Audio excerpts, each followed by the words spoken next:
আমরা যেটি দেখলাম যে আসলে লন্ডনের বৈঠকটি নিয়ে স্থায়ী কমিটির একটি বৈঠক হয়েছে, যতদূর জেনেছি যে বৈঠকটি হবে কি হবে না এক ধরনের অনিশ্চয়তা ছিল। তখনকার সময় স্থায়ী কমিটির বৈঠকই আসলে সিদ্ধান্তটি হয়েছে যে হ্যাঁ এই রকমের বৈঠক হতেই পারে। নিশ্চয়ই বিএনপিরও এই যে বৈঠকে নিশ্চয়ই বিএনপির কি চাওয়া হতে পারে সেটি নিয়েও কোনো আলোচনা হতে পারে। কোন জায়গাটিতে আপনারা বেশি গুরুত্ব দিতে চাইছেন? সংস্কার, নির্বাচনের সময় কোন জায়গাটিকে বিএনপি আসলে এই বৈঠকে সম্ভাবনার পথ হিসাবে দেখছে? ধন্যবাদ আপনাকে। সংস্কার বলেন, আপনি বিচারের কথা বলেন, নির্বাচনের কথা বলেন, সামগ্রিকভাবে রাষ্ট্র পরিচালনা এবং গণতান্ত্রিক অভিযাত্রা উচ্চারণের পথে আপনার যা কিছু প্রয়োজন আছে, আমি মনে করি যে এই বৈঠক, আগামীকালের বৈঠক, তার সমস্ত কিছু কিন্তু অনেক কিছু কিন্তু নির্ভর করছে। কেন করছে এখন যদি বলেন আপনি, আমাদের বর্তমানে শীর্ষ ব্যক্তি রাষ্ট্রের সর্বজন শ্রদ্ধেয় জনাব doctor Mohammad Yunus, at the same time বাংলাদেশের বৃহত্তম রাজনৈতিক দল বাংলাদেশ জাতীয়তাবাদী দলের ভারপ্রাপ্ত চেয়ারপারসন জনাব তারেক রহমানের সঙ্গে মনে করেন যে বৈঠকটা অনুষ্ঠিত হবে। এখানে একটা জিনিস মনে করেন যে শুধু নির্বাচন কিন্তু আপনার মূল বিষয় না। বিএনপি কিন্তু আপনার সবসময় বলে এসছে নির্বাচন যতটুকু না প্রাধান্য পাবে তার থেকে বড় বেশি প্রাধান্য পাওয়ার বিষয়টা হচ্ছে যে বাংলাদেশের গণমানুষের আকাঙ্ক্ষাটা, যেটা আমরা তো মনে করেন যে তিনটা নির্বাচন দেখেছি, 14 দেখেছি, 18 দেখেছি, 24 দেখেছি। যার বয়স 18 ছিল সে ভোটাধিকার প্রয়োগ করতে পারেনি, তার বয়স 33 বছর হয়ে গেছে, তখনও সে আপনার ভোটাধিকার প্রয়োগ করতে পারেনি। তাহলে স্বাভাবিক সঙ্গত কারণে মনে করেন যে ভোটাধিকারের বিষয়টি একটা বিষয় আছে, অর্থাৎ নির্বাচনটা একটা বড় বিষয় হিসেবে থাকবে। আর সংস্কারের কথা আমরা যদি সরকার তো বলেছে যে নির্বাচন দিবে, তারা এপ্রিলে, তো আপনাদের সরকার বলেছে নির্বাচনটা দেবেন। আমরা তো আমাদের দল থেকে তো দাবি করা হয়েছিল ডিসেম্বরের মধ্যে, বিশিষ্ট জনরা বলেছেন বা কয়েকটা রাজনৈতিক দলের নেতারাও বলেছেন যে কেন আপনার সেপ্টেম্বর অক্টোবরে নির্বাচন নয়, তাই না?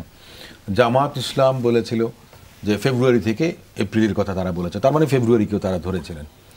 আমরা কেন এপ্রিলকে সময়োপযোগী মনে করি না, তার তো একটা ভালো ব্যাখ্যা কিন্তু আমরা শুধু রাজনৈতিক দল হিসেবে বলছি বা আমাদের সুবিধার জন্য বলছি তা না। কিন্তু আমরা বলেছি দেখুন যে বৈরী আবহাওয়া যেটা আপনার এপ্রিল থেকে কিন্তু শুরু হয়, তো বৈরী আবহাওয়াতে প্রথম কথাটা হচ্ছে যে আপনার ভোটার টার্ন আউটটা খুব কম হবেন। আমাদের মাননীয় প্রধান উপদেষ্টা তিনি বলেছেন যে সবচেয়ে ভালো নির্বাচনটা হবে। ভালো নির্বাচন বলতে আমরা কি বুঝি? শান্তিপূর্ণ, সুষ্ঠু, জনগণের অংশগ্রহণ এবং ভোটারের টার্ন আউটটা বেশি হবে, সেটাই সবচেয়ে ভালো। নির্বাচনের সহিংসতা থাকে, এটা কেউ কিন্তু আপনার ঠেকাতে পারবে না। টিএন সেশনের মতো লোক যখন আপনার ভারতে নির্বাচন করেছে তখন কিন্তু এক একটা প্রদেশে কয়েকশো জন আপনার নিহত হয়েছিল। কিন্তু নিহত হওয়া সহিংসতা দিয়ে আপনার নির্বাচন ভালো বা খারাপ হয়েছে আপনি সেটা বিচার করতে পারবেন না। আমি কতটুকু ভালো করতে পেরেছি আপনার নির্বাচনটাকে, সেটাই হচ্ছে যে বড় কথা। সেটা নির্বাচন কমিশনের উপরে নির্ভর করবে, সরকার তাকে কতটুকু সহযোগিতা করবে তার উপর নির্ভর করবে। এর বাইরে যে কথাগুলো এসছে দেখুন, কিন্তু বাংলাদেশে আমি সবসময় বলেছি বা সবাই বলবেন যে আপনার 90% উপরে মানুষ মুসলমান, আপনি কি রোজা রাখবেন, ইফতার করবেন, রোজা রেখে আপনার ঘরমাক্ত হয়ে? আমি তো আপনার আগের প্রশ্নে একটু জানতে চাই যে শুধু নির্বাচন কমিশনের উপরেই কি আসলে নির্বাচনের গ্রহণযোগ্যতা বা নির্বাচন আয়োজনটা নির্ভর করে? আমরা এর আগে তো শুনেছি যে আইন শৃঙ্খলা রক্ষাকারী বাহিনী কিংবা যারা প্রশাসন, সবাই সহযোগিতার কথাটা তো আমি বলেছি। এই মুহূর্তে সরকার বা প্রশাসনের যে অবস্থা তাতে কতটা সুষ্ঠু ভোটের জন্য যথেষ্ট? দেখেন, আন্তরিকতা যদি থেকে থাকে তাহলে সবকিছু সম্ভব। আমাদের যেই সাবেক রাষ্ট্রপতি বা আপনার প্রধান বিচারপতি শাহাবুদ্দিন সাহেব নির্বাচন করেছেন, লতিফুর রহমান সাহেব করেছেন, হাবিবুর রহমান সাহেব করেছেন, তারা 90 দিনের মধ্যে করেছেন। এখন থেকেও যদি আপনি 90 দিন ধরেন তো 90 দিনের মধ্যে তার মানে নির্বাচন করা সম্ভব। কথাটা হচ্ছে যে আন্তরিকতাটা আপনার থাকতে পারবে। কিন্তু আমার কথাটা হচ্ছে যে কেন আমি এপ্রিলে চাই না। আমি তো একটা কথা বলেছি, আমি কি রোজা রাখবো, তারাবি পড়বো, নাকি আপনার ইফতার করব, নাকি সমস্ত দিন রোদে পুড়ে আপনার মনে করেন যে ক্যাম্পেইন করব? এটা কখনো আপনার ভায়াবল না, এটা কখনো আপনার মনে করেন যে আমার কাছে লজিক্যাল মনে হয় না। তারপরে মা বাবা, আমার ছেলে মেয়ে আপনার মনে করেন যে মেট্রিক ইন্টারমিডিয়েট পরীক্ষা দেবে, ছেলেরা, স্কুলের টিচাররা, শিক্ষকরা ব্যস্ত থাকবেন। প্যারেন্টস হিসেবে আমার একটা দায়িত্ব আছে, আমরা তাদের নিয়ে ব্যস্ত থাকবো। প্রাকৃতিক দুর্যোগ, গোলযোগপূর্ণ আবহাওয়ার মধ্য দিয়ে মনে করেন যে রাস্তাঘাটের যে কমিউনিকেশনের যে একটা খারাপ অবস্থা হবে, সঙ্গত কারণেই তো আপনার ভোটার টার্ন আউটটা কম হবে। তো আমরা তো সে ধরনের পরিবেশ চাই না।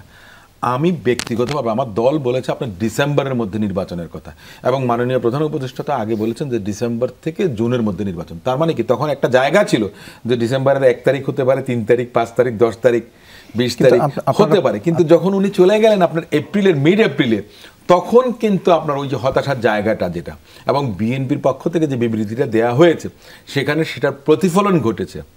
কারণ ডক্টর মোহাম্মদ ইউনূস স্যার যেমন একজন বড় একটা প্রতিষ্ঠান, যিনি বিশ্বের বুকে বাংলাদেশকে আপনার একটা সম্মানজনক জায়গায় নিয়ে গেছেন, এত বড় একটা মানুষ ইউনানিমাসলি যাকে মনে করেন যে এদেশের মানুষ প্রধান উপদেষ্টা হিসেবে মেনে নিয়েছেন, যে তত্ত্বাবধায়ক সরকার না, অন্তর্বর্তীকালীন সরকার, যেটা মানে never ever existed in our constitution. তত্ত্বাবধায়ক সরকার সেটা তো এক জিনিস। তাহলে সেই ধরনের একজন মানুষের কাছ থেকে, দেবতা সময় একজন মানুষের কাছ থেকে আমাদের প্রত্যাশা, জনগণের প্রত্যাশাটা সবচেয়ে বেশি। বিএনপির প্রত্যাশা না, এটা জনগণের প্রত্যাশা যে অন্তত এপ্রিলে না ডিসেম্বর, ব্যক্তিগতভাবে আমি মনে করি যে রোজার আগে নির্বাচনটা হয়। ভোটের এই বিষয়টি নিয়ে সময় নিয়ে আপনার কাছে আমার আরো প্রশ্ন আছে, তবে